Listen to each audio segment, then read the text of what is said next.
جب تم سچے دل سے کسی چیز کو چاہتے ہو، پوری کائنات تمہارا ساتھ دیتی ہے۔ اور اگر آپ کا خواب آپ سے کہتا ہو کہ سب کچھ چھوڑ کر نکل جاؤ، تو کیا آپ جاؤ گے؟ یہ کہانی ہے ایک چرواہے لڑکے سینٹیاگو کی۔ ایک خواب، ایک خزانہ اور ایک ایسا سفر جو اسپین سے مصر کے اہرام تک جاتا ہے۔ مگر اصل خزانہ سونا نہیں تھا۔ یہ مشہور ناول لکھی ہے پاؤلو کویلیو نے، دی الکیمسٹ۔ ایک ایسی کتاب جو دنیا بھر میں لوگوں کی سوچ بدل چکی ہے۔ جی، آج ہم the most influential and popular books of the world series کی اس ویڈیو میں دنیا کا مشہور novel the alchemist by Paulo کویلیو کو ڈسکس کریں گے۔ میرا نام فرزانہ ہے اور تنویر کے ساتھ آج ہم اس ناول کی سمری، کی پوائنٹس اور لائف لیسنز شیئر کریں گے۔ تو چلیے شروع کرتے ہیں دی الکیمسٹ بائی پاؤلو کویلیو کا گہرا جائزہ۔ جی، اچھا، تو سب سے پہلے ان کے لیے کہانی کا ایک مختصر سا خاکہ بیان کر دیتے ہیں جنہوں نے شاید اسے نہیں پڑھا ہے۔ بالکل۔ تو کہانی کا مرکزی کردار، جیسا آپ نے بتایا، ایک نوجوان چرواہا ہے، سینٹیاگو، اسپین کے اندلس علاقے۔ اور وہ اپنی بھیڑوں کے ساتھ کافی مطمئن زندگی گزار رہا ہے کہ اسے ایک رات ایک خواب آتا ہے۔ اور خواب بھی ایک بار نہیں، 2 بار آتا ہے۔ اچھا۔ جی، کہ مصر کے اہرام کے پاس اس کے لیے ایک خزانہ دفن ہے۔ پہلے تو وہ اسے وہم سمجھتا ہے، لیکن پھر وہ اسے ایک اشارہ مان لیتا ہے، ایک اومن۔ بالکل، اور اپنی زندگی کا سب سے بڑا فیصلہ کرتا ہے۔ وہ اپنی تمام بھیڑیں بیچ کر اسپین سے افریقہ کے لیے نکل پڑتا ہے۔ یہیں سے اس کا اصل امتحان، مطلب اصل سفر شروع ہوتا ہے۔ مراکش پہنچتے ہی پہلی مشکل۔ جی، اس کا سارا پیسہ چوری ہو جاتا ہے۔ سب کچھ۔ وہ بالکل اکیلا اور بے سہارا رہ جاتا ہے، لیکن ہمت ہارنے کے بجائے وہ ایک کرسٹل کی دکان پر کام شروع کرتا ہے۔ اور وہاں تقریباً 1 سال تک محنت کرتا ہے۔ جی، اور اس 1 سال میں وہ نہ صرف اپنے پاؤں پر دوبارہ کھڑا ہوتا ہے، بلکہ پہلے سے زیادہ دولت بھی جمع کر لیتا ہے۔ اس پورے سفر میں اس کی ملاقات کئی دلچسپ کرداروں سے ہوتی ہے نا؟ بہت۔ ایک پراسرار بوڑھا بادشاہ ہے جو اسے اس کے پرسنل لیجنڈ کے بارے میں بتاتا ہے، یعنی زندگی کا مقصد۔ جی۔ پھر ایک انگریز ہے جو کیمیاگری کے راز ڈھونڈ رہا ہے۔ صحرا میں فاطمہ نامی لڑکی ہے جس سے اسے محبت ہو جاتی ہے۔ اور آخر میں خود ایک کیمیاگر یعنی الکیمسٹ جو اس کا رہنما بنتا ہے۔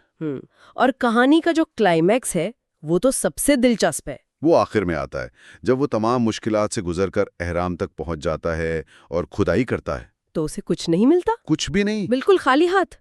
الٹا کچھ چور اسے مارتے ہیں اور ان کا سردار مذاق اڑاتے ہوئے اسے بتاتا ہے کہ ارے مجھے بھی ایک خواب آیا تھا کہ خزانہ تو اسپین کے ایک پرانے چرچ میں دفن ہے۔ تو مطلب؟ جی، تب سینٹیاگو کو احساس ہوتا ہے کہ اصل خزانہ تو وہیں تھا جہاں سے اس نے سفر شروع کیا تھا۔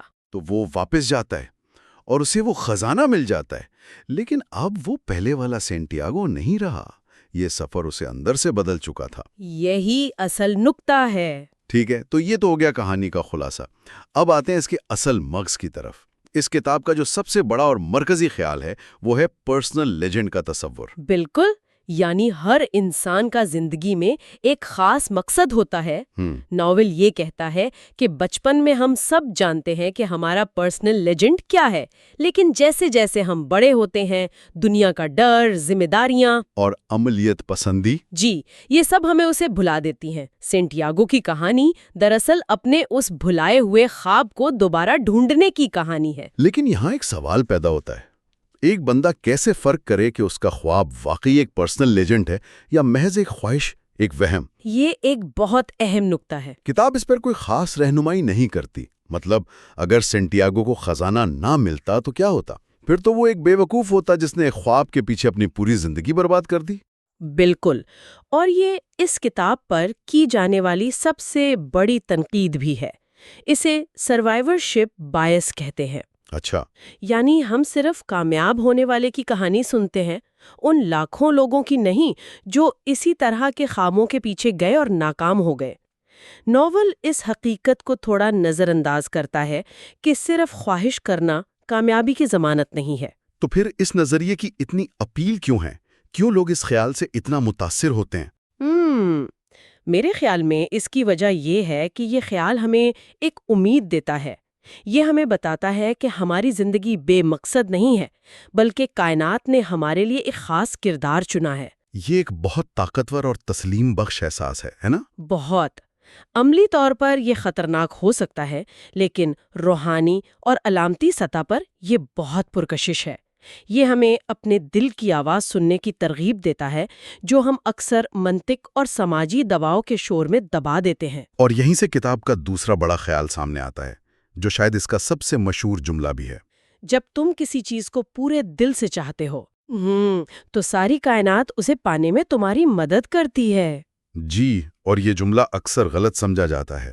لوگ اسے کسی جادوئی منتر کی طرح دیکھتے ہیں کہ بس خواہش کرو اور سب کچھ خود بخود ہو جائے گا۔ جبکہ ناول میں ایسا نہیں ہے۔ بالکل نہیں۔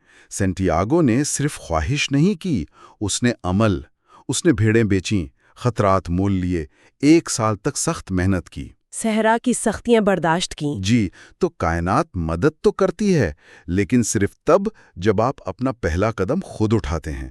یہ کچھ ویسا ہی ہے جیسے اگر آپ کوئی گاڑی خریدنے کا سوچیں تو اچانک آپ کو سڑک پر ہر طرف وہی گاڑی نظر آنے لگتی ہے۔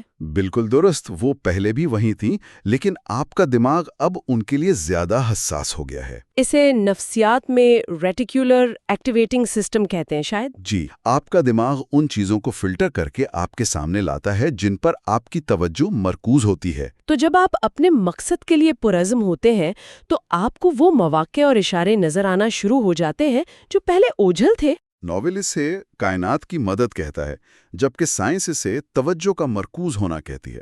بات ایک ہی ہے۔ بات ایک ہی ہے۔ چلیں اب سفر کے ایک اور اہم پہلو پر بات کرتے ہیں، محبت۔ فاطمہ۔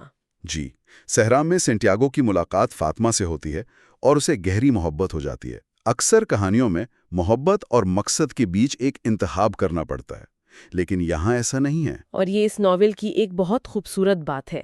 فاطمہ اسے روکتی نہیں بلکہ اس کے خواب کو پورا کرنے کے لیے اسے آگے بھیجتی ہے۔ وہ کہتی ہے کہ سچی محبت کبھی کسی کو اس کے پرسنل لیجنڈ سے نہیں روکتی۔ بالکل۔ وہ کہتی ہے کہ میں صحرا کی عورت ہوں اور انتظار کرنا جانتی ہوں۔ یہ محبت کی روایتی ملکیت جتانے والی تصویر کے بالکل برعکس ہے۔ یہ ایک آزاد کر دینے والی محبت ہے۔ جی ہاں، اور شاید یہی وجہ ہے کہ سینٹیاگو بغیر کسی پچھتاوے کے آگے بڑھ پاتا ہے، کیونکہ اسے یقین ہوتا ہے کہ اگر یہ محبت سچی ہے تو وہ اسے واپس آ کر بھی پالے گا۔ اور یہ بھروسہ، یہ ہمیں خوف کے موضوع پر لے آتا ہے۔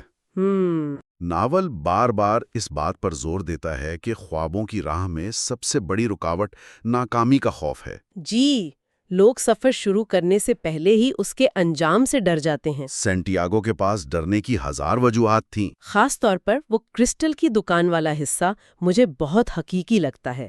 وہ چاہتا تو وہیں رک سکتا تھا۔ بالکل، اس نے کافی پیسے کما لیے تھے، وہ آرام سے واپس اسپین جا سکتا تھا، ایک محفوظ زندگی گزار سکتا تھا۔ لیکن اس نے دوبارہ خطرہ مول لینے کا انتخاب کیا۔ کیونکہ دکاندار خود اس کے لیے ایک سبق تھا۔ وہ شخص جو ہمیشہ سے مکہ جانے کا خواب دیکھتا تھا لیکن کبھی گیا نہیں۔ کس ڈر سے؟ اس ڈر سے کہ اگر اس کا سب سے بڑا خواب پورا ہو گیا تو اس کے بعد جینے کا کیا مقصد رہ جائے گا۔ یہ تو ایک بہت گہرا نفسیاتی نقطہ ہے۔ جی، کبھی کبھی ہم اپنے خوابوں کو پورا کرنے سے اس لیے ڈرتے ہیں کہ ان کے پورا ہو جانے کا خوف ان کے ادھورا رہ جانے کے خوف سے بڑا ہوتا ہے۔